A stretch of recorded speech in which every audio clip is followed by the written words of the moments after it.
አሊያና ጃን በመጨረሻም በቦራና በጀመል ተገደው ሳይፈልጉ ወደ ጦርነቱ ገብተዋል። አሊያ ልጇን ለማስመለስ ከቦራን ጋር ግብግብ ውስጥ ገብታለች። በመጨረሻም አሊያ ከቦራን ጋር በይፋ ስትለያይና ፍቺ ስትፈጽም ዳኛው ባንዴ ነበረ ልጇን ለሱ እንዲያሳድግ በኃላፊነት እየሰጠው። ቦራን ይህን መብቱን ተጠቅሞ ጭራሽ ልጇን ሊያሸሽባት እየሞከረ ነው። በተለይ ደግሞ ልጁን ከወሰደ በኋላ ጂያንን በቀጥታ ወደ የጀመል ቤት ወስዶ ካላሳደግኩት እያለ ሲያስቸግር ነበር። ነገር ግን ይህን ነገር እነ ጂያን ሰዳከት አይቀበሉትም። ጂያን በመጨረሻም ብሎ ታግሎ እንደማይሳካለት ገባው። ስለዚህ በቀጥታ የነ ጀመልን ቤት መጥቶ ያቃጠለው ነበረ። ከጅምሩም ሻይንን የሆነ መጥፎ ነገር ላረግ ነው ይቅር በለኝ ብሎታል። ከዛውን እንደዚህ ከጠየቀው በኋላ ወዲያው ነበር ይመጡና ነዳጅ ያርከፈክፋሉ። ግቢ ውስጥ አንድም የቀራቸው ቦታ የለም። እሳት ለኩሱ እየነደደ ነበረ። እነ ጀመል እዛ ሆስፒታል ውስጥ ናቸው። ቦራን ወደዚህ ይንጎራድዳል። ምን ተፈጠረ እያለ ጀመል ወደ ቦራን ተጠግቶ እየጠየቀው ነበረ። ከዶክተሩ ጋር አውርቻለሁ፣ ጠዋት እንወስደዋለን ደህና ነው ሲለው ነበር። ጥሩ ነው እንወስደዋለን ይለዋል ጀመል። ድንገት የጀመል ጋርዶች እየመጡ ነበረ። ሰራከት ድንጋጤው ያለቀቃትም መጡና የሆነ ችግር ተፈጥሯል፣ ቤቱ እየነደደ ነው፣ እየተቃጠለ ነው ቤቱ ብሎ ተናገረ። ከዛም በኋላ የጀመል ሰዎቹን እየጠራ በቀጥታ ከቤት እየወጡ ሁሉም እነ ሻይን እንዳለ ተሰብስበው ከሆስፒታሉ እየራቁ ነበረ። አሊያ ባንድ በኩል ፈገግ ትላለች። ቤቱ ነደደ ሲባል ልጇ ያው እዛ ቤት ገብቶ እንደማያድግ ከሆኑ ግልጽ እየሆነላት ነው። ቤቱ እየነደደ እየተቃጠለ ጂያን ከደንዲው ሙዛፈር ራቅ ብሎ ቤቱ ሲቃጠል ይመለከታሉ። ጎረቤቶች እየተሯሯጡ ቤቱ ላይ ውሃ ለመድፋት ጥረት እያደረጉ ነበር። ጃን አሁንም ህመም አለቀቆም። አይኑ ቅልት ብሎ በርቀት ይመለከታል። ድንገት እነ የጀመል መጡ። የጀመል ከመኪና እየወረደ ነው። የጀመል እንዲሁም ቦራን ከመኪናው እየወረዱ ምንድነው የሚሆነው ነገር ይባባላሉ። ቪዳን ደግሞ ወይኔ ምንድነው የሆነው ቤቴ ተቃጠለውን ነገር አድርጉ እያለች እየጮች ነበረ። ሻይንም በድንጋጤ ቤቱን ይመለከታል። ቤቱ እየተቃጠለ ነበር። ቦራን በድንገት ዞር ሲል ወንድሙን ጃንን ተመለከተው። ሲያዩ ጃን ነው ይሁሉ የጃን ስራ ነው ይላል። ከዛ የጀመል ጃን አሳያለሁ ጃን ህይወትን ሲኦል ካላረኩት ታያታለህ እያለው ነበረ። ጃን ፍጥጥ ብሎ መመልከቱን ቀጠለም። በአንድ በኩል ቦራን ስልክ ተደወለለት። ዴኒዝ የለም ከሆስፒታል ተወስደዋል እያሉት ነበረ። ዴኒዝን ከሆስፒታል ወሰዱት እያለ ይጮሃል። ቦራን እዚህም እዛም ሳይሆን ባክኖ ቀረ። አሁን ከጂያን ጋር ካልተጣላኝ እያለ ሊጠጋ ሲሞክር ከድር እንዲሁም ሙዛፈር ጂያንን እየሸፈኑት ነበረ። ጂያን ለበቀል ቆርጦ የተነሳ ይመስላል። ወደኋላ ዞር ብሎ መንገዱን እየቀጠለ ነው ያለው። ጂያን ዞር ብሎ መኪና ውስጥ ገብቶ ቀጥታ ጥሎ ከሰፈሩ እየሄደ ነበረ። ቦራን በአንድ በኩል መኪና ውስጥ ገባ። የጀመል ቆይ ተረጋጋ እያለው ቦራን ልጁን ለማትረፍ በቀጥታ እየሄደ መኪና መንዳት አይችልም። መኪናውን ወደዚህ እያጋጨው ጭራሽ መኪናውን እየጎዳው የጀመል ተጠንቀቅ እያለው ነበረ። እሳት አደጋ መጣ። እሳቱን ለማረጋጋት እየሞከሩ ናቸው። ቦራን ድንገት ሆስፒታል ደረሰ። ሲደርስ ጭራሽ ልጁ የለም። ተናደደ፣ ተበሳጨ። ልጅህን ፈልጉልኝ እያለ ይጮሃል። ነገር ግን ጂያን አሊያን እንዲሁም የእሷን ልጅ አገኛቸው። መኪና ውስጥ ገብተዋል። አሁን እየሸኛቸው ነበረ። አሊያ ከዚህ በኋላ ለመሸሽ ብቻ ነው የምታስበው። አሁን ከኋላ ሆና ድሮ ስትፈራው የነበረው ጦርነት አሁን ስለተጀመረ በመጨረሻም ጂያን በሁሉም ነገር አግዛለሁ፣ በጦርነትም እጣ ፈንታችን እንከተላለን፣ በፍቅርም በድካምም በደስታም ከጎን ነኝ፣ ችግር የለም እያለችው ከዚህ በኋላ አብረው እንደሚታገሉ እየነገረችው ነበረ። የሚከፈለው ለፍቅር የሚከፈለውን ዋጋ በሙሉ እንደምትከፍል ትነግረዋለች። ቦራን አሁን መረጋጋት አቅቶታል። ሆስፒታሉ በር ጋር ሆኖ እየተንጨረጨረ ነበረ። በሩ ጋር ሆኖ ልጄ ታለ ዴኒዝ ታለ ብሎ እየበረረ እየሮጠ ሰዳከትን እንዲሁ ናሬን በር ጋር እያገኛቸው ነበረ። ልጄ የት ነው የታገተው? ልጄ ንገሩኝ የት እንዳለ በማለት እየጠየቃ ነበር። እናቱ እኛ እንዴት ልናቅ እንችላለን ትላለች ሰዳከት። ናሬ ምትሆን እንደኛ ማን እንዳገተው አናውቅም ምድር የምታወራው ስትል ነበር።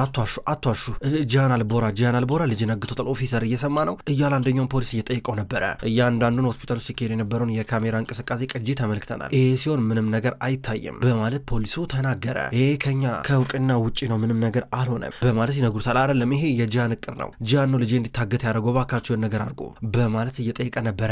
የኔ ወንድም ጂያን አልቦራና አሊያ ሲሚት ምን ፖሊሶችን አግኝተው ነበረ። በጭራሽ እንደዚህ የሚባል ነገር አልተፈጠረም። እንደውም አንተ ልጁን ለማገት በመሞከረ አንተ ላይ ክስ መስርተውብሃል ብሎ ፖሊሱ ነገረው። ምን እያለ ቦራን ድንግጦ እያየው ነበረ። ሰራከት እኮ ትላለች። ምን ማለት ነው እያለ ቦራን ይጠይቃል። ቦራን አንተ አርገዋል እንዴ ብላ ናሬ ትጠይቃለች። እገለዋለሁ እያለ ነበረ። በተለይ ናሬንም እዚህ ጋር እየዛተባን ነበር። ታያለሽ እያላት ለምንድነው ልጄን የማግተው ነው ኦፊሰር? እኔ እኮ የልጁ አባት እኮ ነኝ። እኔ እኮ መብት እኮ አለኝ። ልጁን የማሳደግ መብት ተሰጥቶኛል ሲል ነበር። መብት የማግኘት ነገሩማ ቀላል እኮ ነው። የልጁን የማሳደግ መብት ማግኘት ቀላል ነው። ፈለግከው አገኘው። ነገር ግን ለልጁ እንክብካቤ ማሳየት፣ ለልጁ የሚገባውን ነገር ማድረግ ሌላ ነገር ነው። ልጁ የታለ? ልጁን የት መሆን ነበረበት? እዛ ጨራቅ ቤት ተወስዷል እንዴ? ልጁን ጨራሽ አልተንከባከብኩም፣ በመጀመሪያ ቀን ታመመ ስትለው ነበር። እናንተ ናችሁ ይህን ነገር ያቀናበራችሁት። እናንተ ናችሁ። በእናንተ ትብብር ነው ልጅ የተወሰደው የተወሰደው። ትጸጸታላችሁ፣ ትቆጫላችሁ በማለት እየተናገረ ነበር ቦራን። በነገራችን ላይ ልጁን በተመለከተ ቅሬታ ካለብህ ለፖሊስ ማመልከት ትችላለህ፣ እንደዚህ መዛት ምናምን ነገር አይቻልም በማለት ይናገራል ፖሊሱ። ኦፊሰር እባክህ በፈጣሪ በላይ ይህን ነገር ፍታልን እስኪ፣ እኔ የልጁ አያት ነኝ የሆነ ነገር ካያችሁ ከሰማችሁ ባካችሁ ንገሩን እስቲ አስረዱን በቃ ብላ እየጠየቀች ነበረ። ፖሊሶቹ እሺ ብለው ይሄዳሉ። ቦራን ግን እናቱን አላመናትም። እማዬ ማስመሰል አቁሚ እባክሽ አታስመስይ፣ አውቃችሁ ያንን ቤት እሳት እንዲነድ እንዲቀጣጠል አረጋችሁ፣ ከዛ እዛ እንድንሄድ አረጋችሁ፣ ከዛ እዚህ ጋር ልጅ የተወሰደ ይህ ሁሉ የናንተ ቅንብር ነው ሲል ነበረ። ምንም ነገር ይሁን ብቻ የጀመል ቤት እንዲቃጠል ደስተኛ ነኝ። አይደለም ቤታቸው ራሳቸው ቢቃጠሉ ምንም ነገር አይመስለኝም። ልጄ ስም አንድ ነገር ልንገረ፣ ያን ልጅ እዛ ቤት መውሰድ አልነበረብህም እኮ ነው የምለ። ይህ ሁሉ ነገር የመጣው ልጅን እዛ ቤት በመውሰድ ምክንያት ነው። እንዴት የሴጣን ቤት ልጅን ይዘው ትሄዳለህ ብላ እየጠየቀችው ነበር። ቦራን ጭራሽ ማያምንበት ነገር ነው። ምክንያቱም ቦራን የጀመልን ሙሉ ለሙሉ ተቀብሎታል። ሰዳከት እዚህ ጋር የምትመክረው ምክር እንደ ዘፈን ነው እንጂ ለሱ ጭራሽ ሊሰማት አይችልም። እንዳታረግ ብዬ ነበረ ነግሬህ ነበረ ለምን አረክ እያለች ስታስረዳው እሱ ግን ምንም ምክንያትነቱ እየታየው አልነበርም። እየሰማኝ ነው ትላለች በተደጋጋሚ። ቦራን እዚህ ጋር የሚታየው እናቱ ከጃን ጋር ያደረገችው ትብብር ብቻ ነው። ከዛ ሰዳከት ናሬን እንሂድ በቃ አለቻት። ይሄዳሉ። ቦራን ደርቆ ቀረ። በሌላ በኩል አሊያና ጂያን አብረው ናቸው። እዚህ ጋር ሰዳከት ከጂያን ጋር ስልክ እያወራች ነበረ። ጂያን እንዴት ሆንክ ስትለው ነበረ። እማዬ ደህና ነን አንድ ላይ ናቸው ሁለቱም። ጂያንም ቢሆን የጤንነቱ ሁኔታ ጥሩ ነው። አሁን እየወጣን ነው፣ በቃ ከከተማ ደህና ቦታ እየሄድን ነው እያለ እየነገራን ነበር። ጥሩ በማለት በቀጥታ እየነገራት ስልኩ ተቋረጠ። ሰዳከት ከዛም በኋላ ከናሬ ጋር ማውራት ጀመረች። ከከተማ እየወጡ ናቸው ከሚዲያት። በቃ አንቺ ወደ ቤት ሂጂ፣ አሁን እዚህ ጋር ከነሱ ጋር መሆን አለብሽ አለቻት። ምን ላረግ ስትላ ነበር። አንቺ ግን ይኸውልሽ ምንም ቢሆን ምንም ለወንድም ለባለቤትሽ ምንም ነገር እንዳትነግሪው፣ እሱ ምናልባት ለጀመል ሊነግረው ይችላል አለቻት። አረ ችግር የለም ስትላ ነበረ። ከዛ ማታው ነው በቀጥታ ወደ ሁለተኛው ቤታቸው ወይም ደግሞ ወደ አሊያ ቤት ሂጂ እያለቻት ነበር። መኪናሽን ይዘሽ እዛ ሂጂ አለቻት። ናሬ እምቢ ብትልም በመጨረሻም በሰዳከት አስገዳጅነት ወደዛ ቦታ ልትሄድ ነው እና አሊያ መኪና እየቀየሩ ናቸው። ከአንድ መኪና ወደ ሌላ መኪና ገቡ። ጃን አሊያን ነገሮችን አስተካከልና እመጣለሁ እያላን ነበረ። እዛው ዶክተር አመቻችልሻለሁ ሁሉ ነገሩ የተጠበቀ ነው አላት። ጉንጯን ሳማት። መኪና ውስጥ ገቡ። በቀጥታ እዚሁ ይሰናበታታል። እሱ ወደ ራሱ መኪና ይገባል። ከዛ ይመለሳል። በሌላ በኩል እነ ቪዳን የሚቃጠለውን ቤታቸውን እያዩ እያለቀሱ ናቸው። ቤታቸው ሙሉ ለሙሉ እየወደመ ነው የሚገኘው። እሳቱን ለማስቆም ብዙ ጥረት አረጉ። ነገር ግን እሳቱ እየተያያዘ ነው ያለው። እነ ካያም ድንገት መጥተዋል። ካያ የመጣው ቪዳን እንዲሁም ዘሪን ወደ ሁለተኛ ቤታቸው ሊወስዳቸው ነበረ። ይሄሉ ነገር ያደረገችው ሰዳከት ናት። ሰራላታለሁ ትላለች ቪዳን። ይህን ነገር ባታረጉ ምን አለበት እያለች ደግሞ መልሳ የጀመልን እየጠየቀችው ዘር ባክሽ ይላታል። ከዛ ካያ እንደምንም ብሎ ያግባባ ሁሉንም መኪና ውስጥ እያስገባ እየወሰዳቸው ነበረ። ሻይን የሚቃጠለውን ቤት በመጨረሻም ይመለከታል። ካያ ከተወሰኑ ደቂቃዎች በኋላ በቀጥታ ሁሉንም ይዟቸው ወደ ቤት መጣ። ናሬም መታለች። ከመኪና እየወረዱ በቀጥታ ወደ ውስጥ እየገቡ ነበረ። ከዛ እዚህ ጋር አሊያ ለናሬ ስልክ እየደወለችላት ነው። እየሆነ ያለውን ነገር ትነግራታለች። ከከተማ እንደወጡና ሊጠለሉበት ወዳሰቡበት ቤት እየሄዱ እንዳለ ከተወሰኑ ሰዓታቶች በኋላ እንደሚደርሱ ነገረቻት። ናሬ እሺ መልካም መንገድ እያለቻት ነበር። አዳዲስ ነገር ሲኖር አሳውቂኝ ያለቻት። አሁን ቪዳንና ዘሬ የናሬ ቤት ውስጥ ናቸው። ሁለተኛው ቤታቸው ሶፋ ላይ ቁጭ ብለው እያረፉ ናቸው። አሊያ ልጇ ተኝቷል። እንዳቀፈችው ነው። ፊት ለፊቷ ፓኪዜ ተቀምጣለች። እንዲህ እያሉ ጉዟቸውን ይቀጥላሉ። ከተወሰኑ ሰዓት በኋላ በቀጥታ ወደ ታሰበው ቤት ደረሱ። አሪፍ ቤት ነው፣ ደህንነቱ ይጠበቀ። ከመኪና እየወረዱ በቀጥታ ወደ ውስጥ እየገቡ ነበረ። ነገር ግን የጀመል ቤት አንድም ሳይቀር ወድመዋል። ከዛ በኋላ አሁን አንዳንድ ሰዎች መጥተው እየፈተሹት ነበረ። አቶ የጀመል ቤት ውስጥ የሚገኘው ፈርኒቸር እንዳለ ተቃጥሏል። በተለይ ደግሞ የውስጥ ለውስጥ ኤሌክትሪክ እንዳለ ተናደዋል። ከተሰራ ይቀር እንደ አዲስ ነው የሚሰራው እያሉ ጭራሽ ምንም ነገር እንዳልተረፈ ቤቱ እንደወደመ ይነግሩታል። እዚህ ጋር ሻይን ዝቅሮ የተቃጠለውን ነገር ይመለከታል። የጀመል ሰዎቹ መጥተው የነገሩትን ነገር ሰምቶ እሺ እያለ ነበረ። ድንገት ቦራን መጣ። ቦራን እንደመጣ ቤታችንን አቃጠሉት፣ ቤታችን አነደዱት። አዎ ከዛ ደግሞ ልጄን ወሰዱብኝ፣ ጂያኖ ልጄን ያገተው ጂያን የወሰደብኝ እያለ ቦራን ገና ካሁኑ እያለቀቀሰ ነበረ። የጀመል የሆነ መፍትሄ እንዲሰጠው የጀመል ዞሮ ብሎ ቦራን እየተመለከተው ነበረ። ሻይን ደግሞ እጭ ይላል። ከዛም በኋላ ድንገት የጀመል ነበር ሻይንን እንደዚህ ሲል ያየው። አንተ ግን አቶ ሻይ እንደዚህ በመሆኑ ቤታችን በመቃጠሉም ያዘንክ አትመስልም፣ እንደውም ደስተኛ ነው የምትመስለው እያሉ ነበር የጀመል። ስታስበው ቤቴ ሲቃጠል ሳይለን ይቀላል ይመስላል እንዴ? ልቤ እያነደደ ነው፣ ልቤ እየተቃጠለ ነው። ስማ እያንዳንዱ ከዚህ ቤት የሚወጣው ጭስ ለእኔ አስቆጭ ነው እንደ ጊዜውም ደግሞ አስለቃሽ ነው እያለ ነበረ። ከዛ የጀመል ምንም አልተዋጠለትም ነበር። ነገር ግን የእናንተ ጥፋት ነው፣ ሁሉ ነገር የእናንተ ጥፋት ነው። ይሄ እሳት እንዲነሳ ያረጋችሁት እናንተ ናችሁ፣ ቤቱ እንዲነድ ያረጋችሁት የእናንተ የሁለታችሁ ጥምረት፣ የማይሆን ያልተቀደሰ ጥምረት እያል ነበር ሻይን። ድንገት ደሚር መጣ።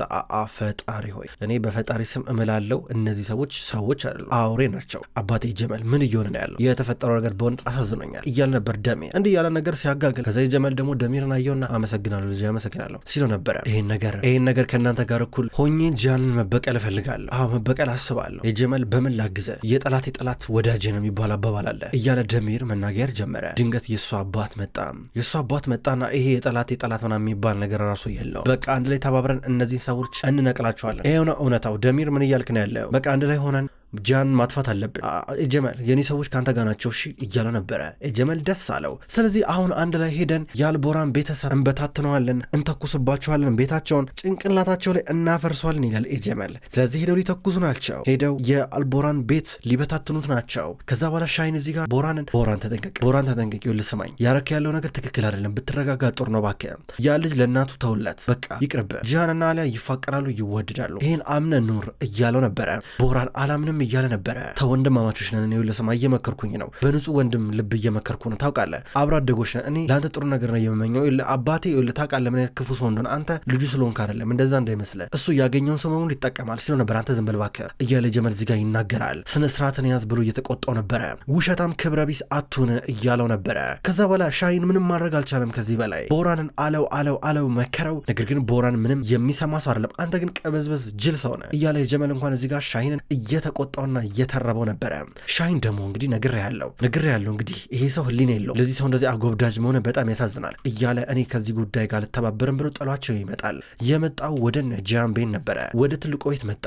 ከመጣ በኋላ እነ ጃንን ሊያግዝ ነው። እነ ጃን ጦርነት እንደተከፈተባቸው ገብቷቸዋል። ስለዚህ ተኩስ ሊከፈትባቸው እንደሆነ ስለገባቸው ከፊት ለፊት ለመከላከያ የሚጠቅማቸውን አንዳንድ ነገር እያዘጋጁ ነው። የብረት ጠረጴዛ የመሳሰሉ ነገሮች በማድረግ መንገድ እየዘጉ ነበረ። ወደ ውስጥ ይተኩሳል። ቡርጉንም ቢሆን መጣና ጃንን እኔም ላግዛችሁ አለው።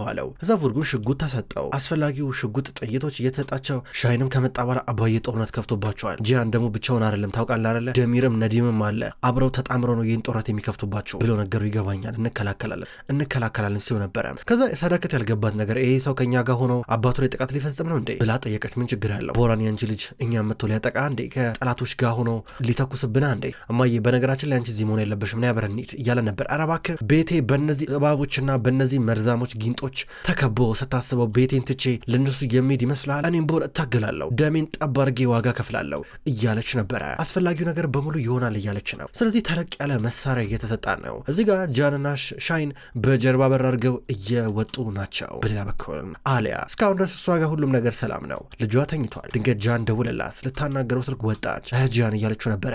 እንዴት ነው ጃን ብሎ ጠየቃት።